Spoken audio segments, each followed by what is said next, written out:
महाकुंभ का मेला प्रयागराज में चल रहा है।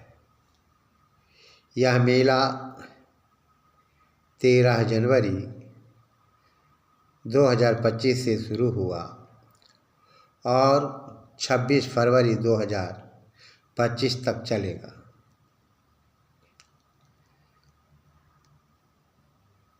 और लोग बड़े शौक के साथ, श्रद्धा के साथ प्रयागराज के संगम में डुबकी लगाने जा रहे हैं। मैं आप लोगों से ही कहना चाहूँगा कि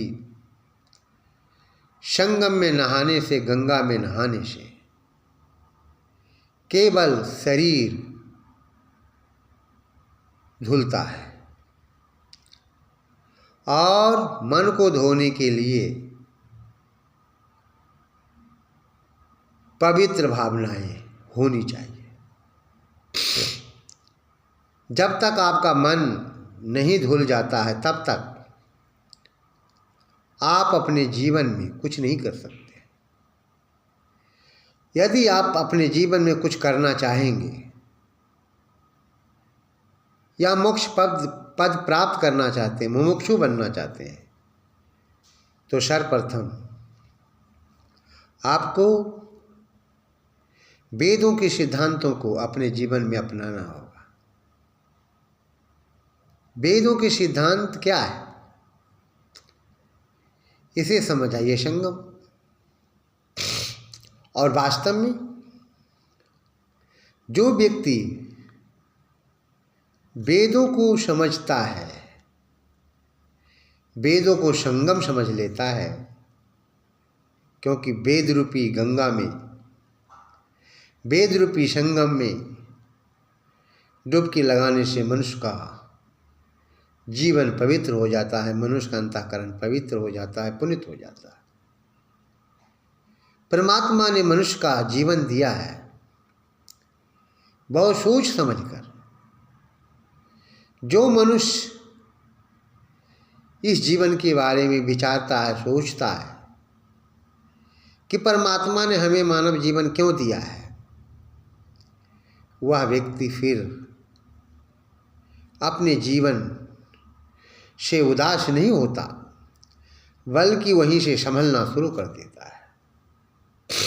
मैं भी कभी कभी अपने जीवन में उदास हो जाता हूँ, लेकिन जब परमात्मा को याद करता हूँ, स्मरण करता हूँ, तो ऐसा मुझे लगता है, हमें ऐसा लगता है कि कोई मुझे साथ देने वाला है, कोई मुझे आगे बढ़ाने वाला है। और जब तक कोई मुझे आगे बढ़ाने वाला नहीं होता, मैं नहीं बढ़ सकता। दुनिया के लोग हार जाते हैं, परिश्रम करते करते थक जाते हैं, चलते चलते थक जाते हैं। जब उसका कोई सहारा नहीं मिलता है, इतना तक कि माँ बाप तो भूलते नहीं, लेकिन बाय चांस कुछ लोगों के माँ बाप भी भूल जाते हैं, रिश्तेदार तो जल्दी होते ही नहीं हैं। उस समय यदि व्यक्ति परमपिता परमात्मा को याद करता है तो परमात्मा उसे मदद करता है, साथ देता है। इसलिए दुनिया के लोगों से हमें यही कहना है कि हे ईश्वर, दुनिया के लोगों से हमें यही कहना है कि हे मनुष्यों, परमपिता परमात्मा को समझने का प्रयास करो। परमात्मा को जो व्यक्ति समझ लेता है वो आत्मा को जानता है, और जो व्यक्ति आत्मा को जान लेता, आत्म तत्व को प्राप्त कर लेता है, और फिर कहना ही क्या है, वो फिर मोक्ष पद को प्राप्त करता है। मोक्ष करना, पाना इतना आसान नहीं जितना लोग समझते हैं। मोक्ष प्राप्त करने के लिए आपको अपने जीवन में तप करना होगा, अपने जीवन को तपाना होगा।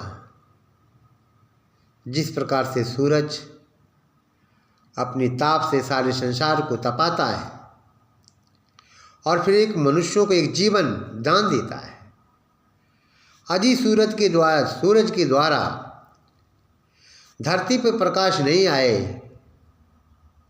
तो फिर मनुष्यों को ऊर्जा कहाँ से मिलेगी।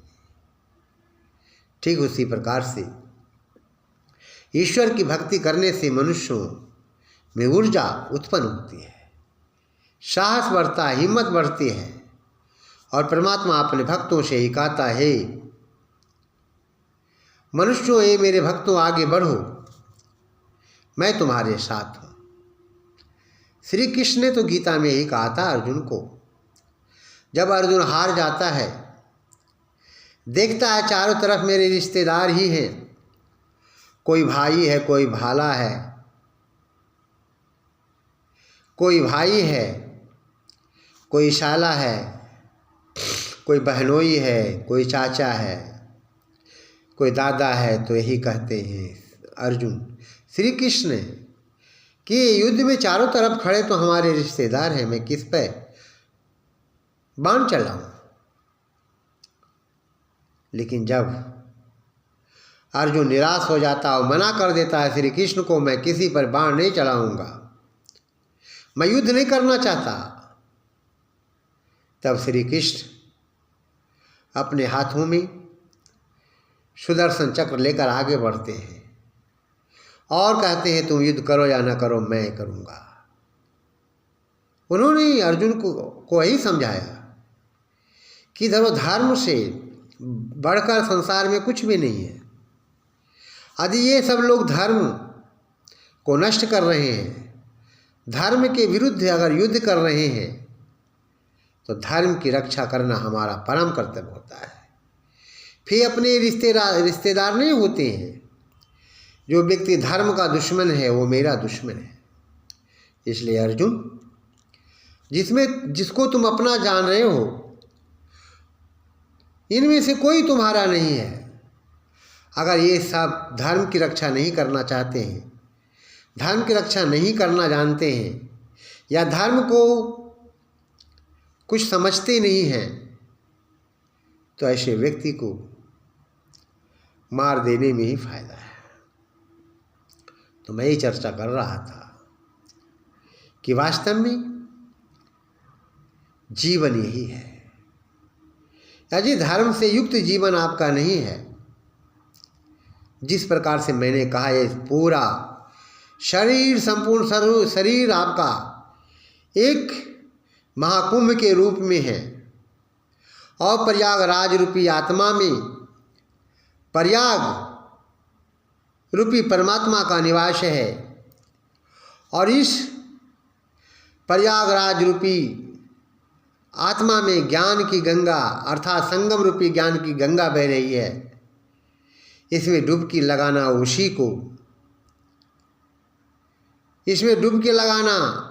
उसी का सार्थक होगा जो सच्चे हृदय से डुबकी लगाएंगे और फिर पुनः संगम में संकल्प लेंगे कि आज के बाद हम मांस नहीं खाएंगे, मछली नहीं खाएंगे, दारू नहीं पिएंगे, शराब नहीं पिएंगे, किसी गरीबों को सताएंगे नहीं, किसी निर्दोषों को सताएंगे नहीं है, धर्म की रक्षा करेंगे। क्योंकि धर्म की रक्षा के लिए श्री कृष्ण ने महाभारत की रचना की। तो मैं ये चर्चा कर रहा था कि धर्म से बड़ा संसार में कुछ भी नहीं है, और जो मनुष्य धर्म की रक्षा नहीं करता है उसका जीवन बेकार है, व्यर्थ है। इसलिए मैं यही कहूँगा कि ये जीवन, मानव का जो शरीर है, एक महाकुंभ के रूप में है और इसे बचाना आपका कर्तव्य है। आत्मा को, अंतःकरण को पवित्र करना आपका पुनीत कर्तव्य है। तभी आप परमात्मा को समझ पाएंगे, और जब आप ऐसा नहीं कर सकते तो परमात्मा को आप नहीं समझ पाएंगे। इसलिए मैं यही कहना चाहूँगा कि वो दुनिया के लोगों, जहाँ ज्ञान की गंगा बह रही है, उसमें गोता लगाओ और तुम्हारा जीवन पवित्र हो जाएगा। तुम मोक्ष के अधिकारी हो जाओगे, और जब मोक्ष के अधिकारी हो जाओगे तो कहना ही क्या है। परमात्मा के सानिध्य में रह करके अपने जीवन को तपाना शुरू करो, और जब व्यक्ति परमपिता परमात्मा के सानिध्य में रहकर अपने जीवन को तपाता है, या तपाना जानता है, उसका जीवन तपता हुआ जाता है और फिर संसार के लोगों को एक ऐसा प्रकाश दे करके जाता है जिससे आने वाली पीढ़ी उस प्रकाश को प्राप्त कर करके अपने जीवन को सफल बनाता है और उसे याद करता है। जैसे स्वामी दयानंद सरस्वती, जब सारी दुनिया अंधकारों में फंसा हुआ था, पाखंडों में फंसा हुआ था, कोई भी समझाने वाला किसी को नहीं था, स्वामी दयानंद आए संसार में और दुनिया के लोगों से कहा कि ओ दुनिया के लोगों, वेद परमात्मा का दिया हुआ ज्ञान है और जो परमात्मा के द्वारा दिया हुआ ज्ञान है अर्थात परमात्मा का ज्ञान वेद है, और जो वेद के सिद्धांतों को अपने जीवन में अपनाता है, आत्मसात करता है, तो उसका जीवन पवित्र हो जाता है, उसका जीवन महान बन जाता है। इसलिए यदि आप लोग अपने जीवन को पवित्र बनाना चाहते हैं तो वेदों के सिद्धांतों अपने जीवन में अपनाइए और फिर पुनः वेदों के सिद्धांतों को अपना करके वेदों के पथ पर चलिए और फिर अपने जीवन को महान बनाइए। तभी तो स्वामी दयानंद सरस्वती ने कहा था, कृवंतो विश्व मारियो, सारे संसार को मारी बनाना चाहेंगे और चाहते हैं। ऐसा कब संभव होगा? जब आप प्रयागराज रूपी आत्मा को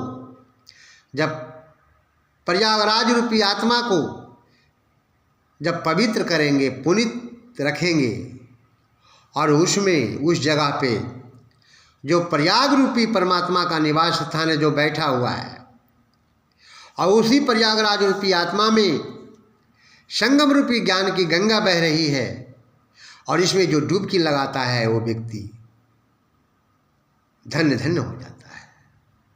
मैं अंत में ही कहूँगा कि वो दुनिया के लोगों संगम में खूब नहाइए, लेकिन उसके साथ साथ अपने जीवन को भी पवित्र बनाने का प्रयास करेंगे। निश्चित है, मेरा कहना अंत में यही है कि जब इस प्रकार की भावनाएं जब आपके हृदय में जागेगी और ऐसा काम करेंगे तो निश्चित है आपका जीवन जो है सफल हो सकेगा। ये